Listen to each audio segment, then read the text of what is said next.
Good evening dear students, कैसे हैं आप सभी लोग।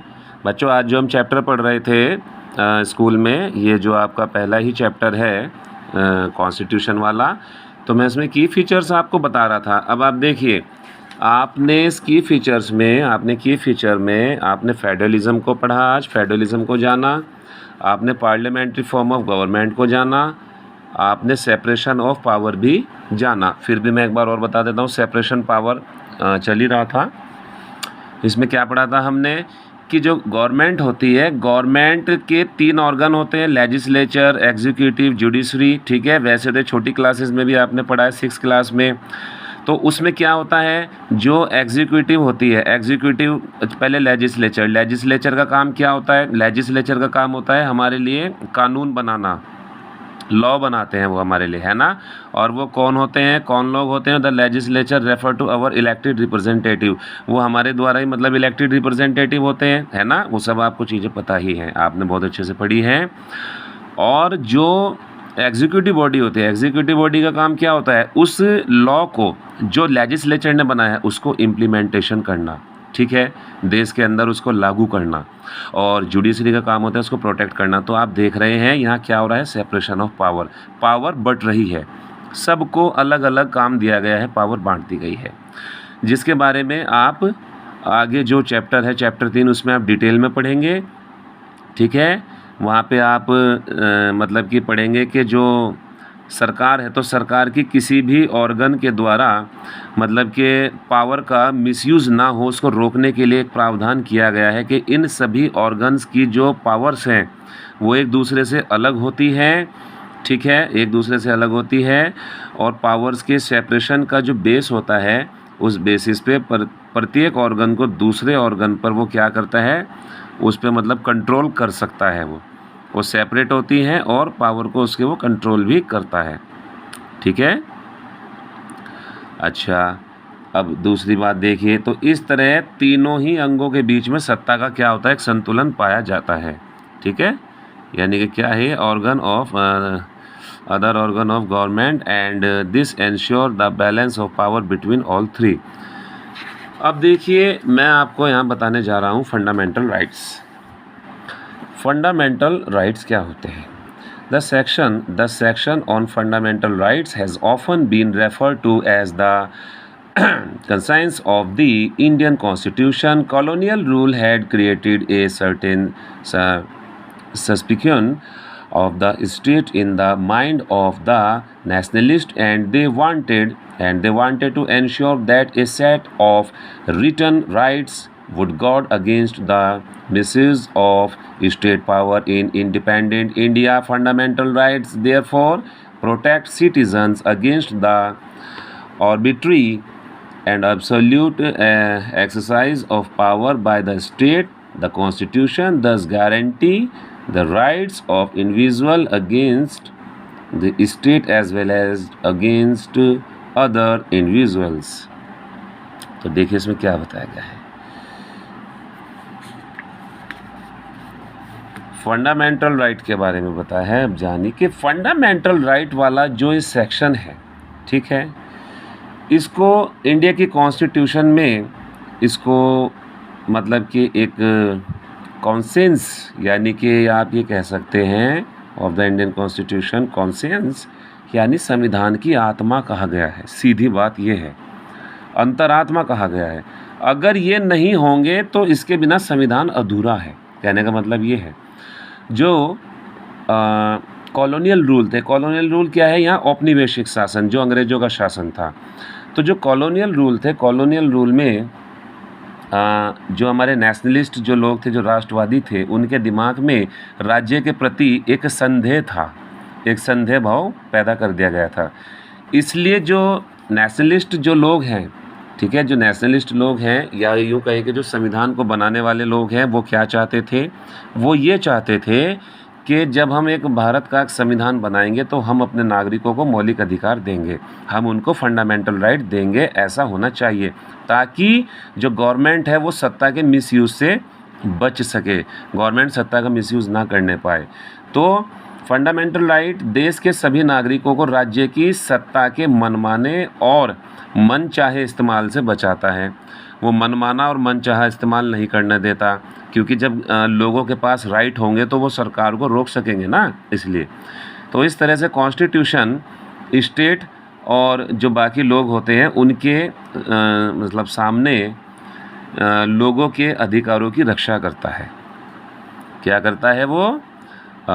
guarantees the rights of individual against the state as well as against other individuals, यानी अन्य नागरिकों, ठीक है, और स्टेट के लिए वो क्या करता है? उनकी रक्षा करता है। अच्छा जी। Moreover, the various minority communities also expressed the need for the constitution to include right that would protect their group. The constitution therefore also guarantee the rights of minority against the majority. As Dr. Ambedkar has said about these fundamental rights, their objects is twofold. The first objective is that every citizen must be in position to claim those rights, and secondly, these rights must be binding upon every authority that has got the power to make law. ये कह रहे हैं कि जो minority है हमारे देश के, जो अल्पसंख्यक समुदाय हैं, वो भी चाहते थे कि कॉन्स्टिट्यूशन में ऐसे राइट्स को शामिल किया जाए जो उनके समूह की रक्षा कर सके, जो माइनॉरिटी है उनको प्रोटेक्शन दे सके। तो क्या देखा गया कि जो मेजॉरिटी है, मेजॉरिटी से माइनॉरिटीज़ के अधिकारों की रक्षा का आश्वासन भी हमारे कॉन्स्टिट्यूशन में दिया गया है कि जो मेजॉरिटी है, मेजॉरिटी से उनको कोई मतलब नुकसान नहीं होगा माइनॉरिटी को। तो इस चीज़ की गारंटी भी हमारे कॉन्स्टिट्यूशन में दी गई है। इन फंडामेंटल राइट्स के बारे में डॉक्टर अंबेडकर ने कहा था कि इनका मीनिंग डबल है, ठीक है। Doctor Ambedkar has said about this fundamental right their objects is two fold. दोहरा उद्देश्य है फंडामेंटल राइट का, अंबेडकर जी ये कहना चाहते हैं। पहला क्या कि प्रत्येक नागरिक ऐसी स्थिति में हो कि वह उन अधिकारों के लिए दावेदारी कर सके, और दूसरी बात कि ये अधिकार उस संस्था के लिए बाध्यकारी हो जिसे कानून बनाने का अधिकार दिया गया हो। कि पहली बात क्या कह रहे हैं अम्बेडकर जी? हर एक नागरिक ऐसी स्थिति में हो कि वह अधिकारों के लिए दावेदारी कर सकता है, कि उसके अधिकारों का हनन नहीं होगा। और दूसरी बात यह है कि अधिकार उस सत्ता और संस्था के लिए बाध्यकारी हो जिसे कानून बनाने का अधिकार दिया गया है। आगे बढ़िए। इन addition of fundamental right, the Constitution also has a section called Directive Principal State Policy. This section was designed by the member of the Constitutional Assembly to ensure generator social and economic reform and to serve as a guide to the independent India state to institute laws and policies that help reduce the poverty of the masses. देखो बेटा, इस paragraph में क्या कहना चाहते हैं? बहुत अच्छा पैराग्राफ है कि in addition to fundamental right और constitution also has a section called directive principle state policy, कि जिस तरीके से मौलिक अधिकार दिए गए हैं संविधान में, ठीक उसी तरीके से एक चैप्टर और जोड़ा गया है जिसको डायरेक्टिव प्रिंसिपल स्टेट पॉलिसी कहा है, राज्य के नीति निर्देशक तत्व। इस सेक्शन में क्या बताया गया है? इसमें ये बात बताई गई है कि जो हमारे संविधान निर्माता लोग हैं, जो संविधान वाले सभा वाले जो लोग थे, उन्होंने आने वाली सरकार को ये कहा है कि वो किस तरीके से देश के अंदर सामाजिक और आर्थिक सुधार ला सकते हैं, किस तरह से उन्हें रिफॉर्म कर सकते हैं। इकोनॉमिक रिफॉर्म, ठीक है, इकोनॉमिक एंड सोशल रिफॉर्म, कि जो नेक्स्ट जो गवर्नमेंट इंडिया में आएगी आज़ादी के बाद, मतलब जब आने वाले टाइम में जो गवर्नमेंट आएंगी, तो उन्हें काम कैसे करना है, उनके लिए जो एक सिफारिश कह सकते हो, उनको डायरेक्टिव किया जा रहा है। तो वो सब इस चैप्टर में डाला गया है, डायरेक्टिव प्रिंसिपल स्टेट पॉलिसी। उनको बताया जा रहा है कि आपको कैसे काम करना है, ठीक है। वो ये चाहते थे कि स्वतंत्र भारत राज्य की जनता की गरीबी दूर करे, उनकी गरीबी दूर करने वाले कानून बनाए, ऐसी ऐसी पॉलिसीज़ बनाएं। इन सिद्धांतों को मार्गदर्शक के रूप में हमेशा अपने सामने रखें। यानी संविधान बनाने वाले लोग ये चाहते हैं कि जब आने वाले 10, 20, 30 साल में जो नई गवर्नमेंट बनेगी इंडिया की, तो वो लोग क्या करें, भारत की गरीबी को दूर करने के लिए नए नए योजना बनाएं, पॉलिसीज़ बनाएं। और उन पॉलिसीज़ को बनाना कैसे है उसके बारे में बताया गया है उनको डायरेक्टिव प्रिंसिपल स्टेट पॉलिसी में। तो संविधान में एक ये चैप्टर है, तो उसमें उनके लिए बातें लिखी गई हैं। ठीक है, चलिए आगे बढ़िए। अगला फीचर है सेक्युलरिज्म। इस पे बेस्ड नेक्स्ट चैप्टर भी है, तो इसको ध्यान से समझिएगा, कल हम यही चैप्टर पढ़ने वाले भी हैं। सेक्युलरिज्म क्या होता है? धर्मनिरपेक्षता। मैंने आपको बताया भी था धर्मनिरपेक्षता क्या चीज़ होती है, कि अपना राज्य का अपना कोई धर्म नहीं है, बल्कि वह सभी धर्मों का सम्मान करता है। ठीक है, हमारे भारत देश में सब धर्मों के लिए जगह है। A secular state is one in which the state does not officially promote any one religion as the state religion. We will read more about this in the following chapter. Okay, यानी ये कह रहे हैं कि secular state जो होता है, जो एक धर्म निरपेक्ष जो राज्य होता है, वो ऑफिशियली किसी एक धर्म को प्रमोट नहीं करता, वो किसी एक धर्म को बढ़ावा नहीं देता। इसके बारे में हम नेक्स्ट चैप्टर में भी पढ़ेंगे। You now understand the ways in which A countries history often determines the kind of constitution that a country adopt for itself. The constitution plays a crucial role in laying out the ideal that we would like all citizens of the country to adhere to, including the representative that we elect to rule us.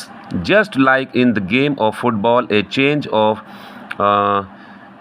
constitutive rule will reflect the game. Indian Constitution has been amended over the years to reflect new concerns of the policy. Often a major changes in the Constitution means a change in the fundamental nature of the country.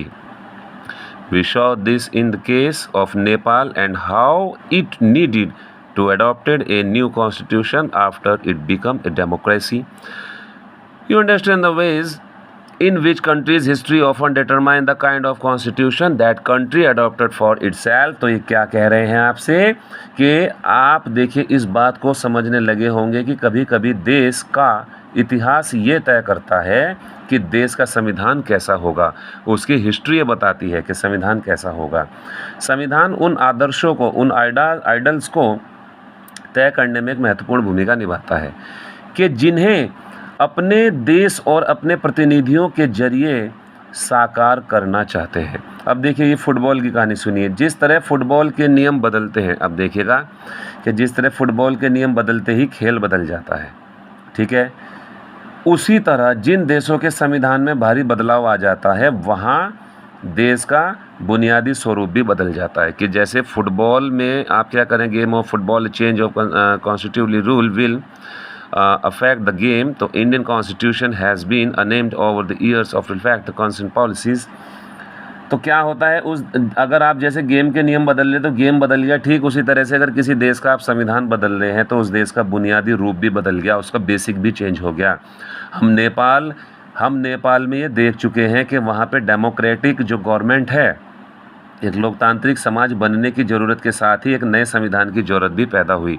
कि नेपाल में क्या हुआ कि वहाँ पे एक हमें क्या चाहिए था, एक डेमोक्रेसी चाहिए थी, और डेमोक्रेसी बनने के साथ साथ वहाँ पे क्या हुआ, एक नए कॉन्स्टिट्यूशन की भी ज़रूरत पड़ी। The different feature of Indian constitution outlined about involve complicated ideas that are often not easy to grasp. Don't worry too much about this for the moment. In the rest of the book as well as in your higher classes, you will read more about these different features of the Indian Constitution and understand more substantively what they mean. ये आपसे कह रहे हैं कि यहाँ पे आपने क्या किया, इंडियन कॉन्स्टिट्यूशंस के जिन फीचर्स का आपने जिक्र किया, जिनको पढ़ा है, वो कई बार काफ़ी मुश्किल दिखाई देते हैं, इन्वॉल्व कॉम्प्लिकेटेड, काफ़ी मुश्किल दिखाई देते हैं और उन्हें समझने में थोड़ा मुश्किलात भी महसूस होती है। लेकिन अभी आप इस बारे में ज़्यादा जिक्र ना करें। इस पुस्तक के बाकी चैप्टर्स में और अगली क्लास में जब आप इंडियन कॉन्स्टिट्यूशन के बाकी चैप्टर्स पढ़ेंगे और नेक्स्ट जब आप 9th में पढ़ेंगे तो बाकी फीचर्स के बारे में आप लगातार सीखते जाएंगे, ठीक है, ठोस रूप में उनका अर्थ जान पाएंगे। तो अभी आप केवल इतना ही पढ़े, यह आपको बताया भी गया है, क्योंकि और भी फीचर्स होते हैं जो आप आगे पढ़ेंगे, ठीक है। तो ये सेक्युलरिज्म है। तो बेसिक क्या है कि सेक्युलरिज्म क्या है कि जो स्टेट होता है किसी एक रिलीजन को प्रमोट नहीं करता, अपना कोई रिलीजन नहीं होता, बल्कि वो सबके लिए काम करता है, ठीक है। तो ये बेसिक इसका ये है। फंडामेंटल राइट के बारे में आपने पढ़ा, और ये साइड में फंडामेंटल राइट दिए भी गए हैं, मैंने आपसे चार्ट बनवाया है, और जो ये इनके बारे में लिखा है ये भी मैं आपको होमवर्क में दूंगा। आपने सेपरेशन ऑफ पावर पढ़ा, आपने क्या पढ़ा, आपने पार्लियामेंट्री फॉर्म ऑफ गवर्नमेंट पढ़ा, और आपने फेडरलिज्म पढ़ा। तो इसमें आपने कॉन्स्टिट्यूशन के की फीचर्स पढ़े हैं। कल को एक तो आप मुझे जो इसके क्वेश्चन आंसर है वो आप मुझे चेक कराएंगे, उसके अलावा मैं देख लूँगा अभी कोई अगर मुझे भेजना है कोई क्वेश्चन तो मैं भेज दूँगा। और उसके अलावा ये जो बेटा आप ग्रोसरी वर्ड देख रहे हैं, ये ग्रोसरी वर्ड आप अपनी कॉपी में लिखिए, ये ग्रोसरी वर्ड भी आपको अपनी नोटबुक में लिखने हैं, ठीक है। और या तो कल को भी मैं आपकी कॉपी चेक कर सकता हूँ, कल आप लेकर के आएंगे, और काम अगर ज़्यादा है तो मंडे तक आराम से चेक करवाइएगा, ठीक है। कल हम लोग क्लास में अंडरस्टैंडिंग सेक्युलरिज्म पढ़ेंगे, सेक्युलरिज्म के ऊपर पूरा चैप्टर है, और कल में हमें ये ख़त्म भी करना है। इसलिए ख़त्म करना है, मैं घर पे इसकी कल फिर से एक वीडियो बना दूंगा, क्योंकि आपका जो PT फर्स्ट एग्ज़ाम होने वाला है उसमें 2 चैप्टर आने हैं, बहुत ईजी हैं, कुछ भी मुश्किल नहीं है। कोई दिक्कत होती है तो आप बार बार पूछिएगा, कल हम इस चैप्टर को करेंगे, ठीक है। ओके।